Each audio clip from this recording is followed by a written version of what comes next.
بسم اللہ الرحمن الرحیم۔ حضرت عمر فاروق رضی اللہ تعالیٰ عنہ کے چند قول ہیں، بڑے ہی خوبصورت ہے۔ اگر انسان ان اقوال پر عمل کرے تو زندگی بڑی خوبصورت ہوگی۔ حضرت عمر فاروق رضی اللہ تعالیٰ عنہ فرماتے ہیں، من کاسورا ضحکہ قلت ہیبتہ، جس کا ہنسنا زیادہ ہو جائے اس کی ہیبت کم ہو جاتی ہے۔ جو ہر وقت ہنستا ہی رہے اور زور زور سے کہکہے لگاتا ہی رہے تو اس کی ہیبت کم ہو جاتی ہے۔ اور پھر حضرت عمر فاروق رضی اللہ تعالیٰ عنہ نے فرمایا، من کاسورا مزاحہ استخف بالناس، جو زیادہ مزاح کرتا ہے وہ لوگوں کے نزدیک حقیر ہو جاتا ہے۔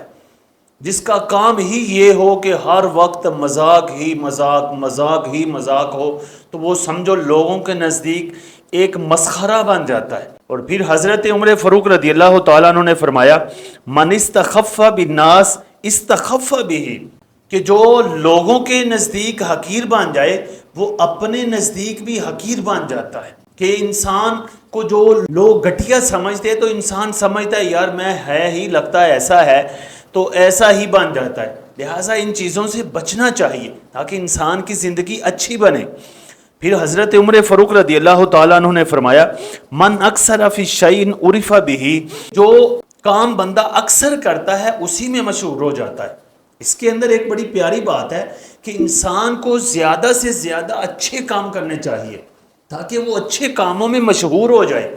نماز پڑھتا رہے تو نمازی مشہور ہوگا، اگر کوئی نیکیاں کرے گا تو نیکیوں میں مشہور ہوگا، اگر برائیاں کرے گا تو پھر برائیوں میں مشہور ہوگا۔ یہ ہر ایک کے لیے ہے کہ وہ اس نے نیکیوں میں مشہور ہونا ہے یا برائیوں میں مشہور ہونا ہے۔ حضرت عمر فاروق رضی اللہ تعالیٰ عنہ نے فرمایا، من کاسورا کلامہ کاسورا ساقطہ، جو زیادہ باتیں کرتا ہے اس کی کمینگی بڑھ جاتی ہے۔